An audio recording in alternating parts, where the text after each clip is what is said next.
లక్ష్మీ కటాక్షం లేని సరస్వతి పుత్రుడికి బీఆర్ఎస్ వర్కింగ్ ప్రెసిడెంట్ కేటీఆర్ అండగా నిలిచారు.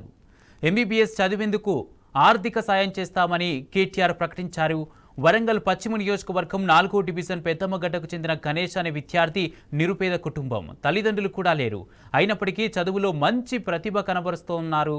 అయితే ఎంబీబీఎస్ సీటు వచ్చినా చదివేందుకు ఆర్థిక స్తోమత లేదు. సాయం చేయాలని కేటీఆర్ను కోరగా వెంటనే స్పందించి బాధ్యత తీసుకుంటానని ప్రకటించారు.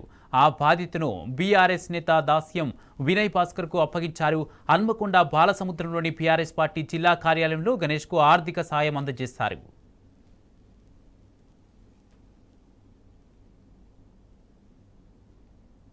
మరి వరంగల్ వెస్ట్ నియోజకవర్గంలో 4వ డివిజన్లో పెద్దమ్మగడ్డలో నివసిస్తున్నటువంటి గణేష్ చిన్ననాటే వారి తల్లిదండ్రులు చనిపోవటం, వారి సంరక్షణ వారి మేనమామ దాస్ చూసుకోవటం, వారికి బీఆర్ఎస్ పార్టీ అండగా ఉండటం, అదే కాకుండా ఇండియన్ డిసిపుల్ మిషన్ ఆధ్వర్యంలో మరి సోదరులు పాస్టర్ దాస్ గారు మరి నిర్వహిస్తున్నటువంటి వారికి చేయూతనిస్తూ మరి ఈ బాబును ప్రోత్సహిస్తూ మొన్న కేటీఆర్ గారికి ఇరువురు కూడా ఇటు దాస్ గారు ఇటు గణేష్ గారు కేటీఆర్ గారికి 4 రోజుల క్రితం ట్వీట్ చేస్తే వారు పార్టీని ఆదేశించి వారు వ్యక్తిగతంగా 1,50,000 మరి ఈరోజు వారికి ఫీజు కోసము చెల్లించడం జరుగుతుంది.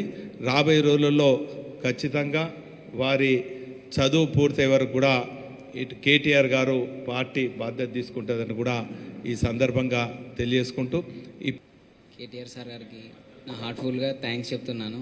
ఇట్లా నన్ను సపరేట్గా మరి చూసి మరి ఇప్పుడు నా భవిష్యత్తులో కూడా నన్ను ప్రోత్సహిస్తా అని చెప్పినందుకు సార్కి నా హార్ట్ఫుల్గా థ్యాంక్స్ చెప్పుకుంటున్నాను.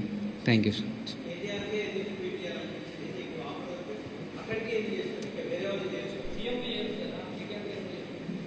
అంటే సార్కి ఎడ్యుకేషన్ పట్ల అంటే ఇట్లా సార్కి బాగా అవగాహన ఉంటుంది. ప్లస్ మళ్ళీ అందరికీ ఎవరికున్నా అని ఖచ్చితంగా రెస్పాండ్ అవుతారనే నమ్మకం నాకు ఉండేది. అందుకనే సార్కి చేశాను.